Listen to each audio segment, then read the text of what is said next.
Hello everybody, this is Reggie time and we're making a 16NL Zoom video on PokerStars this morning.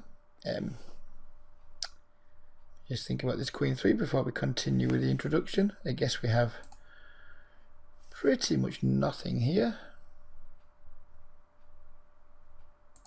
So we'll just try and pick it up with a continuation bet which works. Which is a nice start. I should just say I'm using a piece of software called Stars Caption. I guess it's similar to Stars Helper and what have you, but because I'm not a regular Stars player, I haven't spent money on things like Stars Helper. If I was to become a proper Stars regular, I guess I'd get on board and like spend some money and invest in having some decent software for myself. With these sevens, I think we've kept the pot small enough where we can just call here and bluff catch. And we get the job done. Let's see what our trip ace is. Could have checked there, I guess, just to try and induce some probe bets on the turn from small pairs and what have you, but I decided to bet this one time. Two pairs here with the 3-6, so we'll just start betting out. Tons of things we can get value from. Anyone that's like limped a middle pocket pair or something. There's some draws. 4-5's got there now, which is not really in people's ranges. We're going to continue betting again. We're going to hope someone hasn't limped the pocket sevens and just got there, but we'll cross that bridge if and when we come to it. 3-bet hijacks with a view to getting them in against somebody who's only playing a 40 big blind stack. If also, yeah, I'd like to, well, I was going to do my spiel and introduction, but we've now flopped an open and straight draw and a backdoor flush draw, so I shall bet that. And we've turned an open and straight flush draw, and this is one of the situations where we have like pretty good equity but very little showdown value. So when we're in those situations, it's usually a really good time to bet. I'm not going to bluff this river. He's check called twice. I'm not going to try and get him to fold a made hand here. I expect he's just got kind of Jack X or some kind of middle pocket pair between the Jack and maybe the 7, so we're not going to try and make him fold that. Yeah, he's certainly super unlikely we get someone to fold 10 Jack there. I think we played the hand fine. We need to see bet the flop, of course. We have to barrel a turn, of course, and then just giving up's completely fine there, in my opinion. If the board changes significantly, you can think about bluffing the river, but it didn't, so there comes a time in every hand where we just think, you know, give up our bluff, and that was fine to give up there. Just completing with the 5s, hoping to smash a set, which we do. Going to lead out pretty big. Hope someone's got an ace they can call us with. If we do get called, if we had been called there, I would have just been bombing turn and river. I'm just hoping to get maximum value from ace X. So yeah, a little bit about me, just, because that's kind of part of the reason why I made the videos. I am a micro stakes coach, mentor, call it what you will. Primarily, well, almost exclusively now, aimed at working with players similar to myself, you know, working class guys who've got a job, or just play poker recreation. I want to get better. Also want to work with new players and inexperienced players. Not really looking to work with players that are already making the game pay and already playing to a decent standard. If you're already a winning player, that's not to say you can't pick up some things from my videos, but I wouldn't necessarily say that working with me by joining my monthly subscription service would be a good idea for you. I've had some guys through like that and they've picked up something, but it's not been that satisfying for me, because I've no real desire to work with people who want to like do things differently to what I do them. I have my own style of doing things and it doesn't suit everybody, and I've tried to over the years of doing this now, I've been doing the coaching and mentoring for over 2 years. I've worked with a lot of people, and I kind of now got a feel for the guys that I have the best relationship with, and the sort of people that get the best of working with me. So I kind of know what my target audience, whatever you want to call it, I don't think audience is the right word, but I kind of know who the kind of people are who I enjoy working with and who enjoy working with me and who get the best from working with me. So they're the kind of guys I'm looking for now. Like, you're a recreational player looking to improve. You're not some kind of like super high volume player. You just want to play poker socially, recreationally, and just not get annihilated. You want to improve your game so you can perhaps become a winning player and add a small second income stream to your life rather than somebody who wants to be like a hardcore grinder. There's nothing wrong with being a hardcore grinder. I'm not saying that for a second. Just if you do, there's going to be better options out there than me. I'll get back to this in a moment. We've been check raised really small here with the 10-8. We're just going to keep betting while we like it. He could be doing this with an overpair pursuer. We're kind of not very scared of sets because we block a lot of sets here. But if the guy wants to play a big pot, I'm happy to play a big pot with him, given that I think it's likely when he takes that range, he's either got a bluff or he's got like an overpair that he's trying to build a pot with quickly. The king queen here. I guess we call try and play a pot with the limper. The limper folded though. We can't fold just yet. I am wary that I don't want to be paying off too much in this situation, although the king certainly helps me in terms of my willingness to now call a number of bets. River cards we don't want to see here would be an ace, a 10 and a jack specifically. If we don't see any of those cards, I'm just going to call the river 2. 7 seems safe enough to me, so we'll definitely be calling if he bets, and we'll be betting if he checks.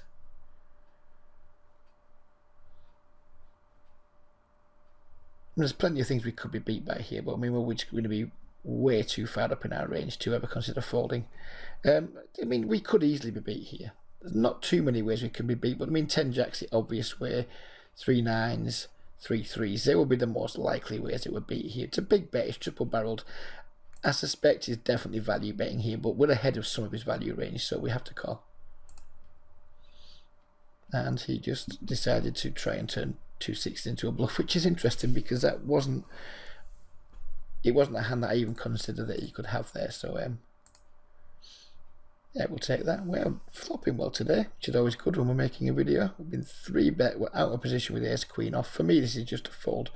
I'm sure there'll be lots of guys who wouldn't fold here, but for me it is. We're going to be out of position with a hand that kind of ace queen doesn't improve that well post flop, and I'd rather just like either 4-bet it if I think the player's getting out of line with his 3-bets, or just fold it. I think calling there isn't a great option.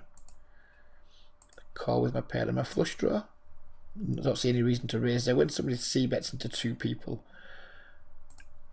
I think they're more likely to have a hand that they like. And if they have a hand that they like, and check raising is like almost as a semi-bluff, isn't going to work too well. I'd rather just say, you know what, we've got a decent amount of equity, let's just try and realise it as cheaply as possible.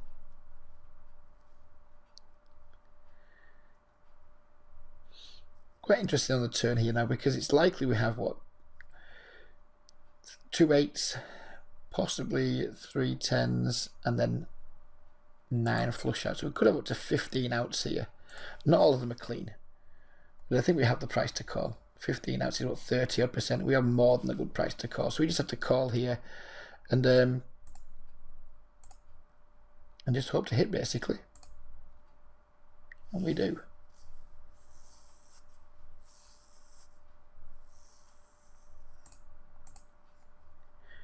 I have a pretty easy bet fold here on the river. I think it's a bet fold anyway. I mean, he could have a flush draw. I think it's way more likely just to have a good king, or maybe a set or something. Who knows? If he raises, whether I have the discipline to fold or not would be a different issue. But I think it's an interesting hand there to do. I think we have to lead the river. When we make our hand, it's just way too likely he's going to check back. He may not have checked back that exact hand, the king 7 of clubs, because he rivered 2 pair. Maybe he's got a hand like ace king, king queen, that type of thing. He's very likely to check back when the flush hits on the river. So I think check call, lead there is definitely the best line. It's a bit grim when we get raised, but I think we just have to make a disciplined fold, because it's just so unlikely that he's going to race without having a flush on the river, in my opinion. So yeah, to get back to my little bit of self-promotion, which is primarily the reason for this video, because it's the end of the month that I'm making it, and I'm trying to promote my Skype subscription service, which runs on a monthly basis. I do run a subscription service. It costs you $20 per month to join it, or £15 if you're in the UK, or around £15 anyway. Sometimes that depends on how the exchange rate is working. But yeah, for $20 a month, which is quite a lot of money considering I'm just a recreational player and a recreational coach. But at the same, compared to, say, I Run It Once Essential membership or something like that, it's a little bit more expensive than that. But you do get the personal touch with this, and you're going to get, as good advice from me in terms of like the technical aspects of poker that you're going to get from the guys working for Run It Once. Clearly not. No, that's not going to be what you're going to get from that. But at the same time, you're going to get the personal touch. You're going to get access to somebody who's been playing and beating the games that you play in for a very, very long time now. You're also going to get access to a very well moderated and enthusiastic Skype group, which is really important. If you don't have many poker contacts, just developing a network of people that you can discuss poker with on a regular basis, have them sweat you, you sweat them. It's invaluable. It really is. And on top of that, some people just don't want poker to be a really massively academic exercise, and I take a lot of that out of the game. You're not going to get into really complex mathematical conversations with me. A lot of the work I do with people is about helping them to ensure that they're in the right games for them, helping them ensure that they're not making any really big fundamental mistakes, making sure that their setup's right, so that everything they do outside of poker is helping them to win at poker. Because there's more to being a poker player than just the actual act of playing poker. That's kind of the end point. If you're not getting a lot of the stuff before that right, bankroll management, mental game selection, seat selection, all those things, if you're getting those things wrong, then it doesn't really matter how good you are at the technical aspect of playing poker, you're not going to achieve your full potential. So I kind of see myself as a guy who helps people get a lot of the stuff right away from the table. It just isn't talked about, and most guys, they only usually have between 2 or 3 months with me, because that's all most guys need. Some guys stick around longer just because they really enjoy the fact that they've got they're part of a nice community. They enjoy having the regular access to me, and I'm very accessible. I'm in Skype a lot of the time. We're just ready to just chew the fat with guys between sessions, to talk hands with them. And I guess we just shove the ACC. It's probably just got kings or something. I'm not going to fold them. It's been a pretty large 3-bet there to 32 blinds. Be very surprised if he finds a fold here, but who knows, maybe he will. And we have him in pretty rough shape. Oh, don't king me. Do not king me. Good stuff. So yeah, I don't see myself as like a real technical coach. I see myself as a coach who helps you with the overall, I hate the word, but like holistically. We're there talking about everything. We're not just talking about should I have folded my set bottom 2 pair to a turn check raise from a nit. We're not talking about stuff like that. We do discuss things like that, of course we do. And if you have any hands that you're not sure about, we can absolutely discuss them, but that's not what I'm all about.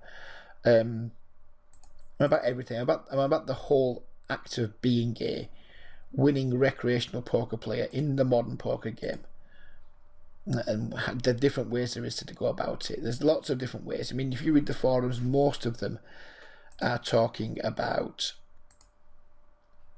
playing fast forward poker constantly, which I'm playing now because it makes better videos. It's about hammering volume. It's about like low win rate, high volume. When I kind of help people, especially recreational players, guys who are just playing, for a bit of fun in the evenings and just hoping to monetize it. You don't have to follow that method. There are ways where you can still play poker as a hobby, as a hobbyist, as a recreational player, call it what you will, and still be able to make money from it. And hopefully, if that appeals to you, I might be the guy that can help you achieve that. I'm going to call with the King Queen. with this being a relatively small c-bet out of position, and with normally I recommend folding to 3-bets when we're going to be out of position, but this player hasn't got a full stack, which makes it more likely he's going to be a recreational player, and it hasn't made it very much. It's only 6 blinds more, so we have decently implied odds if we make our set. So it's a situation where we are going to call. Unfortunately, we completely brick, so that's going to be the end of it. And we're going to bet twice here against Flory WWF now, because it looks like he's probably just got an ace high. He checks back that flop. So we're going to bet twice to try and make him fold his ace highs. We didn't need to bet twice, which is nice. So yeah, just to finish the spiel, and we'll get on with the actual play in poker. If you are a recreational player that's struggling and you've been thinking about maybe getting some help with your game but not sure where to go to get it, please do get in touch. My contact details can be found below the video. You can also search for me for my Facebook group if you are a Facebook member. If you search for something like Reggie Time Microstates Cash Group on Facebook, please come and join that. That is completely free. It's got currently 190 members. It's growing. It's beginning to become more and more active. So the more people that join and contribute, the better that's going to be. And yeah, that's just a place where you can just come and discuss hands, discuss anything you want, poker related, basically, without the fear of sometimes when recreational players post to the forums, some grouchy regulars will needle them for whatever reason. You know, if they've asked a question that's deemed too simple, or you've asked a question that's been asked a million times before, you get a lot of regulars that are just pretty arsey with you. What happened in my group? It don't care if the same question gets asked every week by someone new, it'll get a dignified and respectful answer. So yeah, please do come along and join. That's the end of the spam, and then we're going to play for another 15 minutes or so, and hopefully getting some fun spots to talk about. Can't play for much more than 15 minutes because the wife is due home from work soon, and then my day will go downhill. Not going to see bet this board texture. We're going to bet turn and river if it checks to us again, but we're not going to see bet that board texture. There's not we get enough folds on the 7-5 deuce, but once it checks twice, it's just super likely that we're going to be making fold something.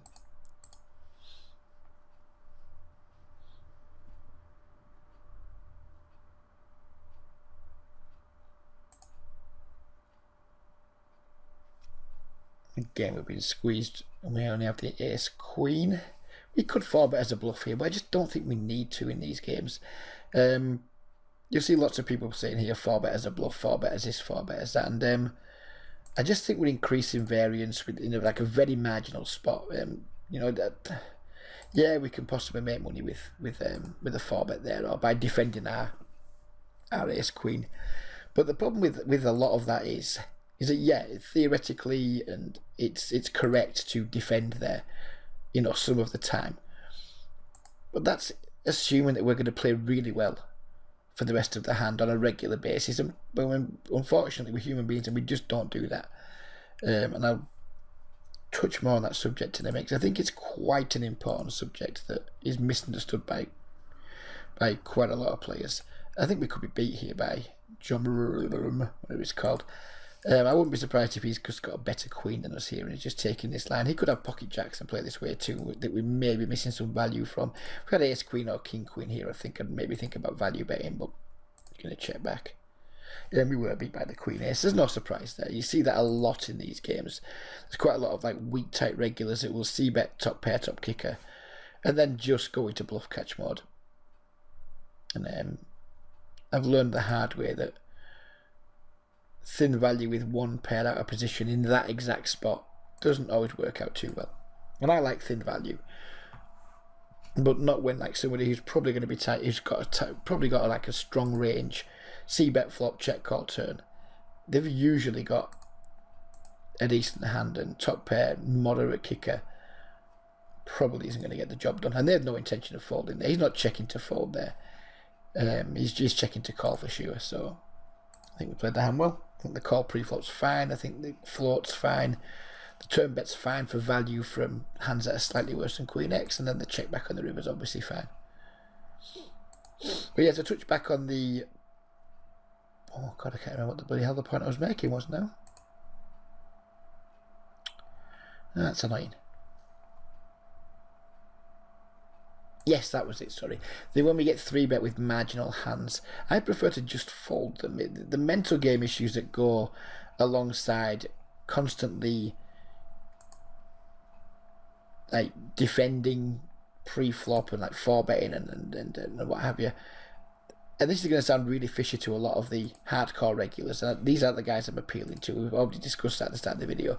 I'm talking about people who want to enjoy poker and be a hobbyist, and maybe don't have the mental game strength to deal with 4-betting ace-queen missing, or 4-betting with ace-queen and getting 5-bet shoved on, and then having the discipline to fold. There's a lot of issues that come with like having a wide 4-betting range and having a wide-ish defending range to 3-bets, that we'll get onto again in a minute. We will get to bottom the subject, I'm sure.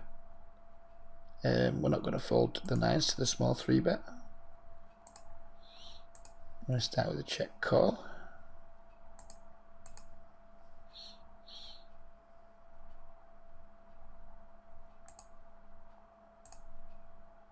I'm going to check call again on the turn. So when he checks back the turn, I don't think he has a jack. So if we're going to be beat here, we're going to be beat because he's just rivered like ace-queen or king-queen or something like that. So I'm going to check and consider calling. He can have ace-king for sure here.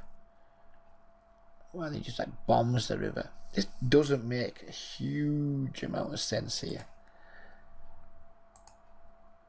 Would he really bomb the river this big with like ace-queen? I mean, he could just have checked back something really strong on the turn for like deception or something like that. But we have a bluff catcher here.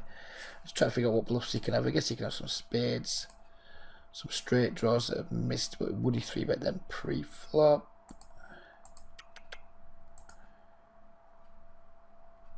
Put a jack here, I think I would definitely call, would I? I think I'm going to call anyway.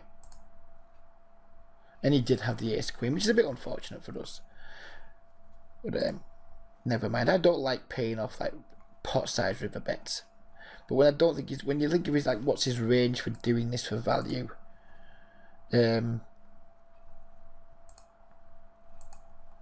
versus bluffs there, I think he's got enough bluffs in his range versus his value range for us to make a call there. It's close, but I'm happy enough with it.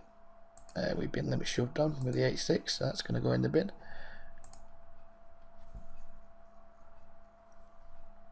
If we just bet 12 blinds here, it's going to put 30 in his stack. It's going to put over 50 in the pot, so we can just shove the river. If we get shoved on, we're going to not like it, but probably call.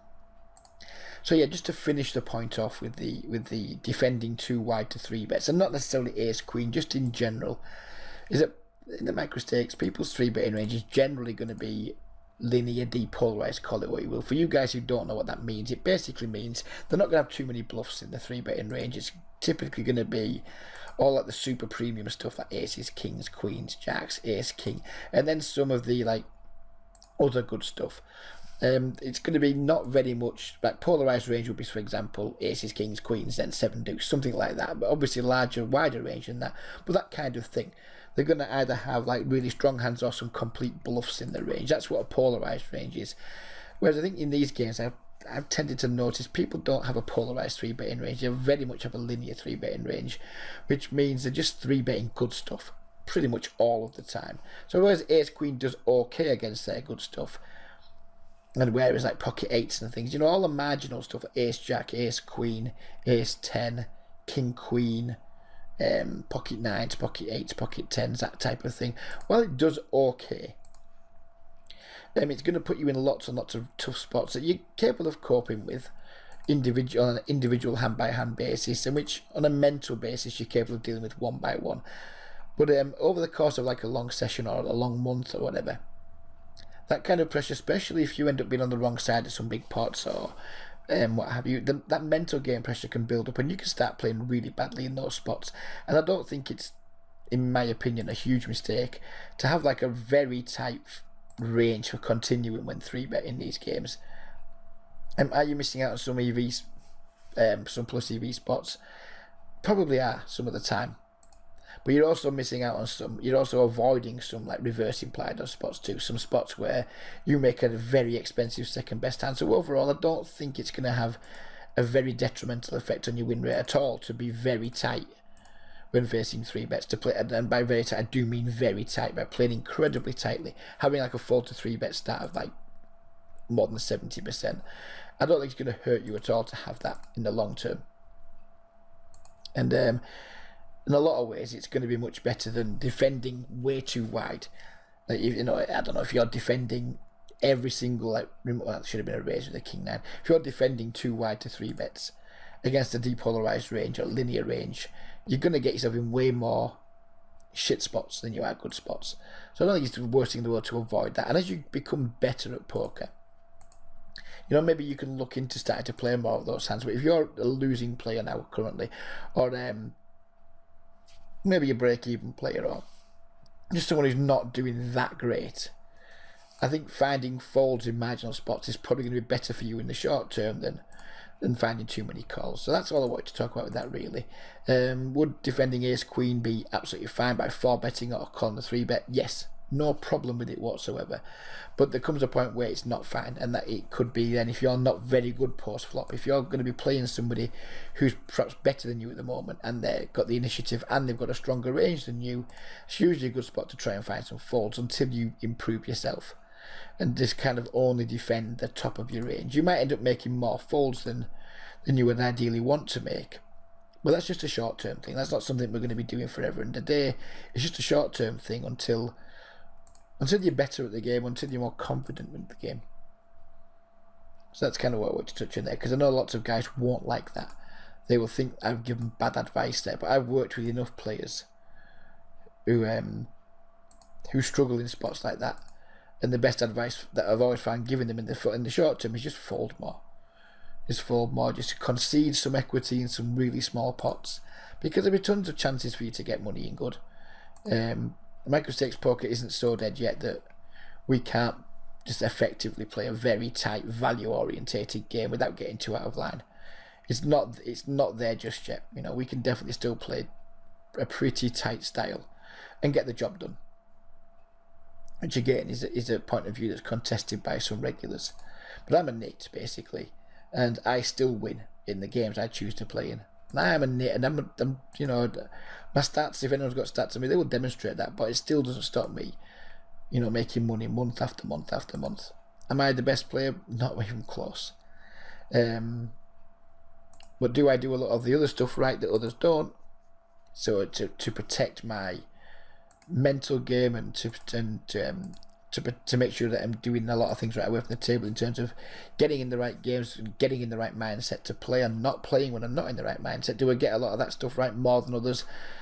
Absolutely, unquestionably I do, because I've spoke to enough players who have some chronic mental game issues that it just can't be the guys that find me. There's got to be tons of guys out there that get a lot wrong a lot of the time. They're actually, when they get to the table, they're technically very good at poker, but it just it's getting to the table in the right frame of mind and in the right games that they have a problem with.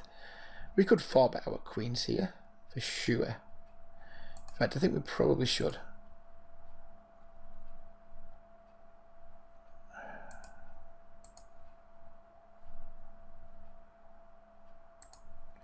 I don't like getting queens in pre-flop really in microstakes fast fold poker. It's kind of the bottom of the range for getting it in, but I think calling and then being in a multi-way pot there with 2 queens, it's not going to be a situation going to work out too well for us. I'd rather just 3-bet, get it in. We're going to get it in against ace king enough of the time that it makes that fine. It's not an ideal situation, because when we do get jammed on, we are going to run into aces and kings a lot. We're going to run into ace king sometimes too, and it's going to be fine. But going around just getting queens in willy-nilly pre-flop in fast fold poker isn't something you're going to be wanting to do a ton of the time.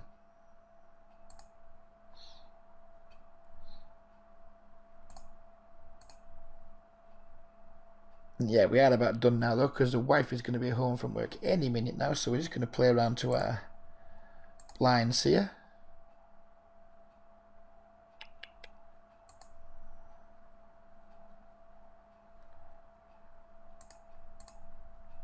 For the 9 to the 3-bet. We've raised under the gun and we've been 3-bet from the big blind.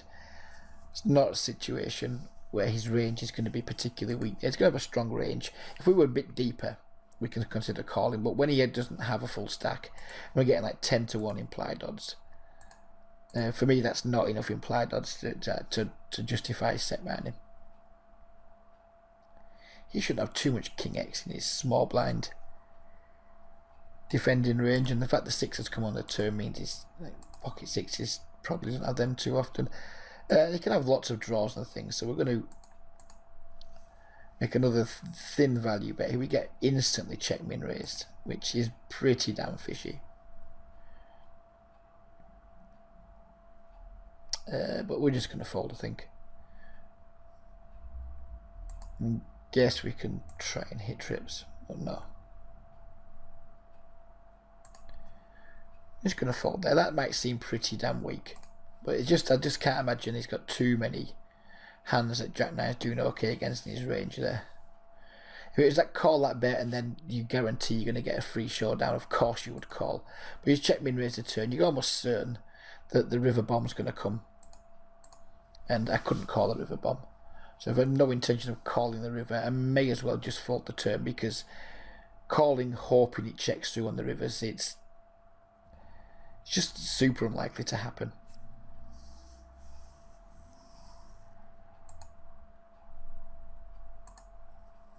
No idea what this means. From it could have just been a misclick with it being such like, with it being like a min 3 bet. We're going to fold and watch here, because I'm pretty sure this guy just has the nuts. And like 4 bet folding ace king might seem really, really horrific, but we've only put 14 blinds in. So we'll see what happens here. The min 3 bet, then the shove over this kind of action. So had somebody done a suicide mission, like somebody with 2 aces. Well, he had the queens, we would have been in okay shape. Not really sure what the king 10's doing there, but yeah, I mean, that was all. He's just always going to have like a really strong hand there. I was surprised to see him being as weak as queens, if you will, given the line that he took. But you know, whatever. We got blown off a bunch of equity. Wow, is this the same guy as the last hand? Oh no, this is the guy with the king 10, isn't it? Look how deep we are though. So we have to call here. I hate calling 3 bets out of position with small pairs. I absolutely despise it. But we are very, very deep, and given how he's just stacked off with king 10 pre-flop for nearly 100 blinds, he looks like the sort of spewy player who we might want to try and flop a set against. Sadly, we do not make the set, and we're just going to check fold now. There we go, that's the end of the video. There's quite a lot of action in there for just a half-hour video, so I hope you enjoyed it. If you got this far, hopefully you might consider joining my Skype subscription service, which is, if you join today or tomorrow, currently making the video on the 29th of August, you'll get the benefit of a full month's membership. So thanks very much for watching, take care everybody, and we'll be back with another video soon. Bye bye for now.